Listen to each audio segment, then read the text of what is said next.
Latest updates ఎప్పటికప్పుడు పొందడానికి big TV WhatsApp channel follow అవ్వండి. లింక్ డిస్క్రిప్షన్ లో ఉంది. నమస్తే, వెల్కమ్ టు వీక్షణం. నేను సర్తాజ్.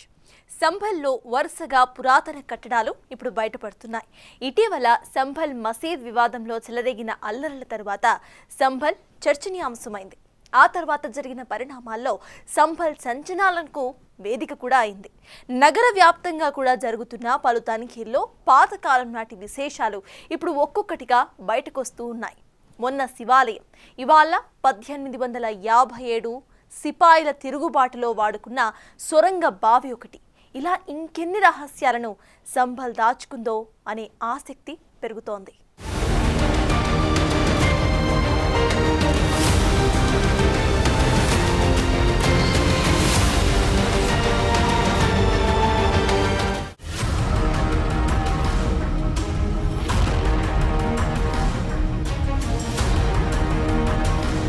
ఉత్తరప్రదేశ్లోని సంబాల్ సంచలనాలకు వేదికైంది. ఇటీవల సంబాల్ మసీద్ వివాదంతో మొదలైన అలజడితో ఆ ప్రాంతంలో పురాతన కట్టడాల వ్యవహారం ఆసక్తిని రేపింది.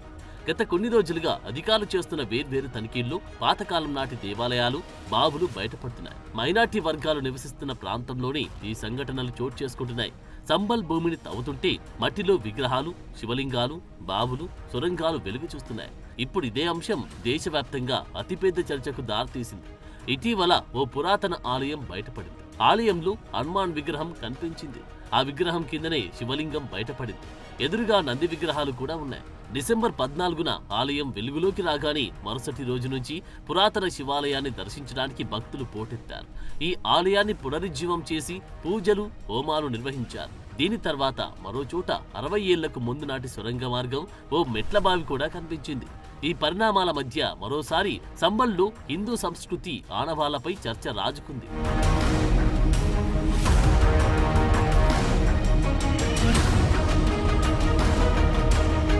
తాజాగా వెలుగు చూసిన ఓ సొరంగ మార్గం బ్రిటిష్ రాజ్కి వ్యతిరేకంగా 1857 తిరుగుబాటు సమయంలో ఉద్యమకారులు తప్పించుకోవడానికి వాడిన సొరంగంగా భావిస్తున్నారు. అలాగే 150 సంవత్సరాల నాటిదని నమ్ముతున్న ఒక మెట్ల బావి కూడా ఇదే ప్రాంతంలో కనిపించింది. సంభాల్లోని చందౌసిలోని లక్ష్మణ్గంజ్ ప్రాంతంలో ఆక్రమణలపై చేస్తున్న డ్రైవ్లో ఇవి కనిపించాయి. అయితే ఇక్కడ కనిపించిన మెట్ల బావి పేరు రాణికి బావ్ఢీగా చెబుతున్నారు. ఇది బాంకే బిహారీ ఆలయానికి సమీపంలో ఉంది. శిథిలావస్థకు చేరుకున్న ఈ నిర్మాణం ఈ ప్రాంతంలోని చారిత్రక ప్రదేశాలను వెలుగుతీసే ప్రయత్నంలో భాగంగానే కనిపెట్టినట్టు తెలుస్తోంది. బిలారీ రాజు తాతయ్య హయాంలో మెట్లబావి నిర్మించబడిందని స్థానికులు పేర్కొంటున్నారు. కాగా ఈ నిర్మాణంలో మొత్తం 3 స్థాయిలున్నాయి. వీటిలో 2 పాలరాయితో తయారు చేసిన కొన్ని అంతస్తులు కాగా పైనున్న రూఫ్ భాగం బావి, 4 గదులు ఇటుకలతో నిర్మించినట్టు తెలుస్తోంది. అయితే ఈ మెట్ల బావికి సమీపంలో ఉన్న బాంకే బిహారీ దేవాలయానికి చుట్టుపక్కల కూడా పురావస్తు శాఖ అధికారులు దృష్టి సారించారు. ఈ ఆలయాన్ని పునరుద్ధరించే దిశగా చర్యలు చేపడుతున్నట్లు వెల్లడించారు.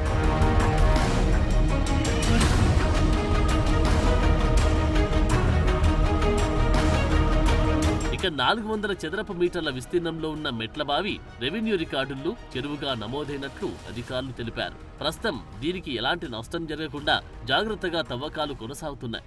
మరోవైపు ఈ స్థలం చుట్టూ ఉన్న అక్రమ కట్టడాలను తొలగిస్తామని ఇప్పటికే అధికారులు నోటీసులు జారీ చేశారు. డిసెంబర్ 22న భారత పురావస్తు శాఖ బృందం కొత్తగా కనుగొన్న ఈ ప్రదేశంతో పాటు ఈ ప్రాంతంలోని మరో 5 పుణ్యక్షేత్రాలు, 19 బావులను కూడా సర్వే చేసింది. దాదాపు 10 గంటల పాటు 24 ప్రాంతాల్లో తనిఖీలు జరిగినట్టు తెలుస్తోంది.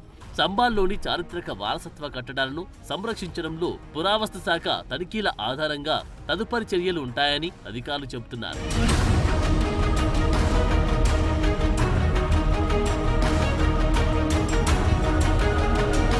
చందౌసి నగర్ పాలిక ఎగ్జిక్యూటివ్ ఆఫీసర్ నేతృత్వంలో జరిగిన ఈ తవ్వకాల్లో ఇప్పటి వరకు సుమారు 210 చదరపు మీటర్ల స్థలం బయటపడింది. మిగిలిన ప్రాంతాలను వెలుగు తీయడానికి, ఇప్పటికే కనిపించిన పురాతన నిర్మాణాలను పునరుద్ధరించడానికి అధికారులు చర్యలు మొదలుపెట్టినట్టు తెలుస్తోంది. అయితే ఈ తనిఖీల వ్యవహారం స్థానిక జిల్లా మెజిస్ట్రేట్ ఆదేశాలతో చేపట్టారు. లక్ష్మణ్గంజ్ లో సాహస్పూర్ రాజకుటుంబం ఉండేదని, అక్కడ ఒక మెట్ల బావి కూడా ఉందని సనాతన్ సేవక్ సంఘ్ రాష్ట్ర పబ్లిసిటీ చీఫ్ కౌశల్ కిషోర్ సంబాల్ జిల్లా మెజిస్ట్రేట్ డిఎం రాజేంద్ర పెన్సియాకు లేఖ రాయడంతో ఈ విషయం వెలుగులోకి వచ్చింది. ఈ స్థలాన్ని తవ్వి సుందరీకరించాలని సనాతన్ సేవక్ సంఘ్ మెజిస్ట్రేట్ ను కోరారు. దీంతో లక్ష్మణ్గంజ్ లోని స్థలంలో తవ్వకాలు చేపట్టాలని డిఎం ఆదేశించారు.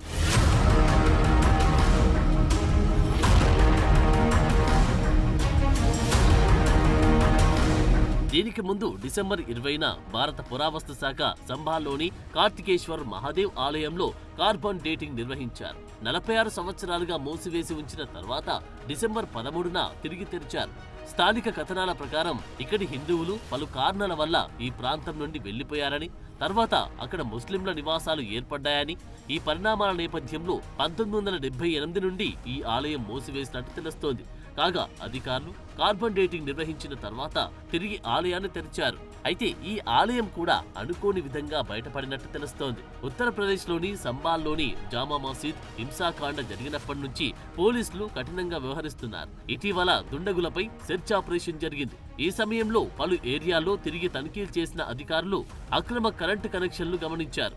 విద్యుత్ చోరీపై ఆగ్రహం వ్యక్తం చేశారు. తర్వాత పోలీసుల భద్రత మధ్య అక్రమ విద్యుత్ కనెక్షన్లను అరికట్టేందుకు చర్యలు ప్రారంభించారు. ఈ నేపథ్యంలో పోలీసులు ఈ పురాతన ఆలయాన్ని కనుగొన్నారు. ఆలయంలో శివుడు, హనుమంతుని విగ్రహాలున్నాయి.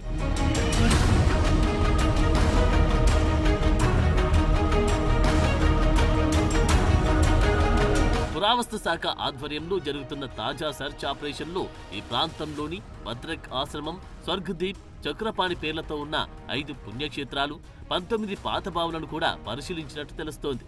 అయితే ఇప్పటి వరకు కనుగొన్న ఆలయాలు, మెట్లబావి, సొరంగ మార్గాలు ప్లాంట్ గా కనుగొన్నవి కాదని, ఆక్రమణలపై జరుగుతున్న డ్రైవ్ లో భాగంగానే కనిపించాయని అధికారులు చెబుతున్నారు. అయితే ఈ ఆలయం వివాదాస్పద షాహీ జామా మసీద్ నుంచి సుమారు 100 మీటర్ల దూరంలో ఉంది. నవంబర్ 24న కోర్టు ఆదేశాలతో మసీదు సర్వేకి వెళ్లిన సమయంలో అల్లర్లు మొదలయ్యాయి. ఈ ఘటనలో 5 వ్యక్తులు మరణించారు. దీంతో సంబాల్ దేశవ్యాప్తంగా చర్చకు దారితీసింది. ఈ పరిణామం తర్వాత ఆ ప్రాంతంలో ఆక్రమణలపై యోగి సర్కార్ ఉక్కుపాదం మోపింది. ఈ సందర్భంగానే పురాతన కట్టడాలు వెలుగులోకి వస్తున్నాయి.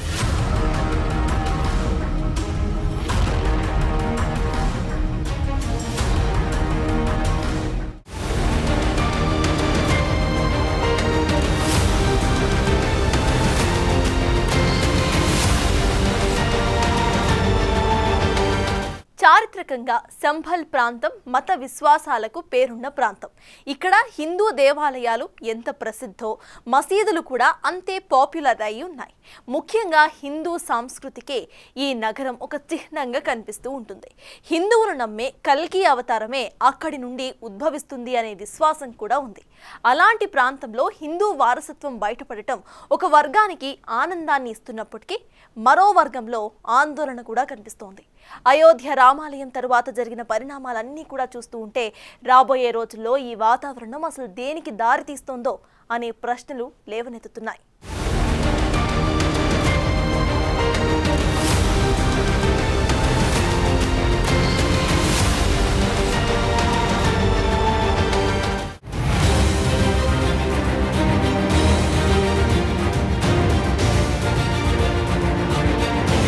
ఉత్తరప్రదేశ్లోని సంబాల్ ఒక చిన్న పట్టణం. అయితే ఈ ప్రాంతం చారిత్రకంగానూ ప్రఖ్యాతి చెందిన నగరం. ఆధ్యాత్మిక పురాతన విశ్వాసాలతో నిండిన నగరం. ఇక్కడ మత విశ్వాసాలు కూడా అధికంగా కనిపిస్తాయి. మసీదులు, దేవాలయాలు ఎక్కువగా ఉంటాయి. వీటిలో ఇప్పటికీ కొన్ని స్మారక కట్టడాలు 100 సంవత్సరాల పాతవి. శతాబ్దాలుగా అవి అలాగే ఉండిపోయాయి.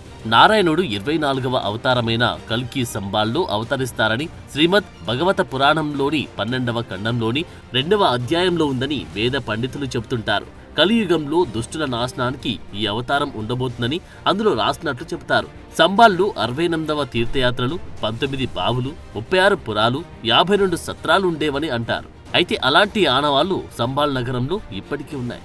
మరోవైపు సంబాల్లో నిర్మించిన మొట్టమొదటి బాబ్రీ మసీద్ ఈ చిన్న నగరంలో మొఘలుల శాశ్వత ప్రభావం ఎలా ఉందో చెప్పడానికి నిజమైన నిదర్శనంగా ఉంది. బాబ్రీ మసీద్ అని కూడా పిలుచుకునే జామా మసీద్ సంబాల్లోని పురాతన స్మారక కట్టడంలో ఒకటి. ప్రస్తుతం ఇది వారసత్వ ప్రదేశం.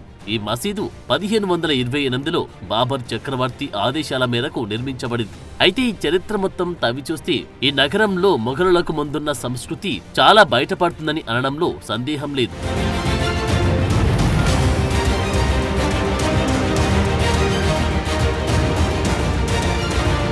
నిజానికి ఇటీవల కాలంలో సంబాల్ ప్రాంతం మరింత సున్నితంగా మారిందని చెప్పాలి. ముఖ్యంగా అయోధ్యలో రామాలయం తెరుచుకున్న తర్వాత దేశవ్యాప్తంగా ఉన్న వివాదాస్పద ఆలయాలన్నీ చర్చకు వచ్చాయి. అయితే ఆ క్రమంలోని జామా మసీదు వివాదం అల్లర్లకు దారితీసింది. ఇక ప్రస్తుతం సంభల్లో బయటపడిన కార్తిక్ మహాదేవ్ ఆలయం శిథిలావస్థకు చేరడానికి కూడా గతంలో జరిగిన అల్లర్లే కారణమని స్థానికులు చెబుతున్నారు. గతంలోనూ అనేక సార్లు సంభాల్లో అల్లర్లు జరిగిన సందర్భాలున్నాయి.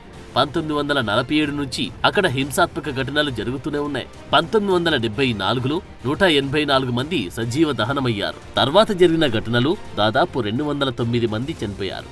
ఎన్సీఆర్బీ డేటా ప్రకారం 2012, 2017 మధ్య కాలంలో 815 మత ఘర్షణలు జరగగా అందులో 192 మంది ప్రాణాలు కోల్పోయారు. అలాగే 2007, 2011 మధ్య 66 మత ఘర్షణల్లో 121 మంది ప్రాణాలు పోగొట్టుకున్నారని ఇటీవల యూపీ సీఎం యోగి ఆదిత్యనాథ్ అసెంబ్లీలో ప్రకటించారు.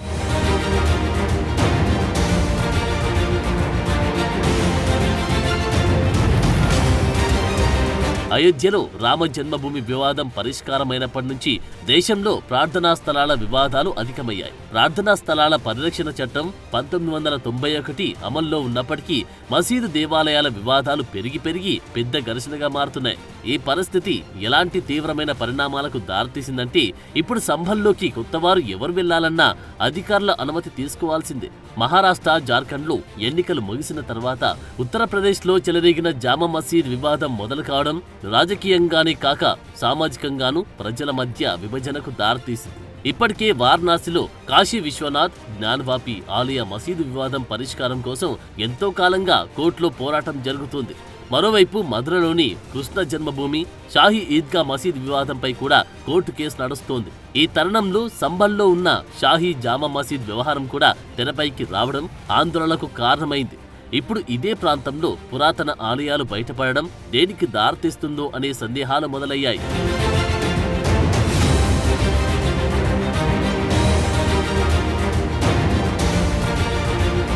సెప్టెంబర్ 1991లో భారతదేశంలో ప్రార్థనా స్థలాల చట్టం 1991 రూపుదిద్దుకుంది. ఈ చట్టం ప్రకారం 1947 ఆగస్టు 15న ఉన్న ప్రార్థనా స్థలాలు ఏవైనా వాటి స్థితి అలాగే ఉంటుంది. అయితే కేవలం అయోధ్యలోని వివాదాస్పద నిర్మాణం అంశంలో మాత్రం ఈ చట్టం వర్తించదని పేర్కొన్నారు. ఎందుకంటే అప్పటికి అయోధ్య కేసు కోర్టు పరిధిలో ఉంది. అయితే దేశంలో ఇటీవలి కాలంలో పెరుగుతున్న మందిర్ మసీదు వివాదాలకు చెక్ పెట్టే ప్రయత్నం చేసింది సుప్రీంకోర్టు. మతపరమైన స్వభావాన్ని వివాదాస్పదం చేసే కేసుల్లో మతపరమైన నిర్మాణాలు లేదా సర్వేలకు ఎలాంటి ఆదేశాలు జారీ చేయొద్దని దేశంలోని దిగువ కోర్టులకు సుప్రీంకోర్టు ఆదేశించింది. ప్రస్తుతం అమల్లో ఉన్న ప్రార్థనా స్థలాల చట్టం 1991కి ఉన్న రాజ్యాంగ భద్రతపై సుప్రీంకోర్టు విచారిస్తోంది. ఈ విచారణ పూర్తయ్యే వరకు మతపరమైన నిర్మాణాలు స్వభావానికి సంబంధించి కొత్త వ్యాజ్యాలు తీసుకోవద్దని సుప్రీంకోర్టు దిగువ కోర్టులకు స్పష్టమైన ఆదేశాలు జారీ చేసింది. దిగువ కోర్టులు ఇష్టారాజ్యంగా ఆదేశాలు జారీ చేయొద్దని కోరింది.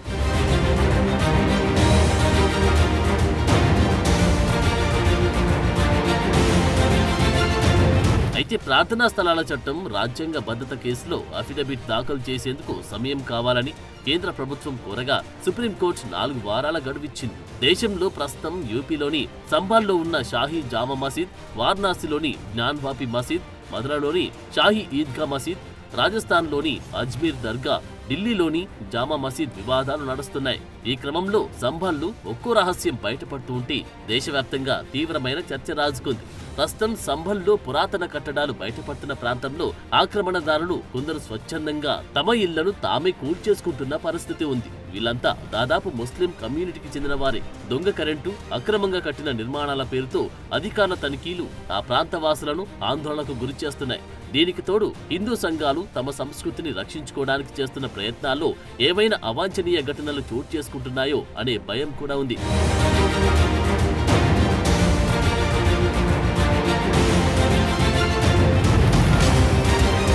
అసలు సంభాల్ నుండి వారణాసి వరకు విస్తరించిన ఈ ఆలయాల పునఃస్థాపన ఉత్తరప్రదేశ్ ముఖ్యమంత్రి యోగి ఆదిత్యనాథ్ చేపట్టిన భారీ ఆపరేషన్ అనే అభిప్రాయం కూడా లేకపోలేదు. ఇటీవల సీఎం యోగి మాటలు వింటే దేశవ్యాప్తంగా ఉన్న అన్ని పురాతన ఆలయాలను తిరిగి మనుగడలోకి తెస్తామని అన్నారు. ఇందులో భాగంగానే ప్రస్తుతం యూపీలోని చరిత్ర తవ్వి తీసే పనిలో పడినట్లు స్పష్టమవుతుంది. డిసెంబర్ 23న కొత్తగా వెలికితీసిన ఆలయ గోడలపై భక్తులు ఓం నమః శివాయ, హరహర మహాదేవ నినాదాలను రాశారు. ఆలయ ప్రాంగణమంతా శుద్ధి చేశారు. మరోవైపు భద్రతను పెంచుతూ అధికారులు సీసీటీవీ కెమెరాలు ఏర్పాటు చేశారు. విద్యుత్ కనెక్షన్లు ఏర్పాటు చేశారు. ఇప్పటికే భక్తులంతా ఆలయంలో పూజలు మొదలుపెట్టారు. ఇలా సంబల్కున్న గొప్ప ఆధ్యాత్మిక సాంస్కృతిక చరిత్రను వెలికితీస్తున్న తరుణంలో రాబోయే రోజుల్లో అక్కడ మతపరమైన అశాంతికి కారణమవుతుందేమో అనే ఆందోళన కూడా లేకపోలేదు.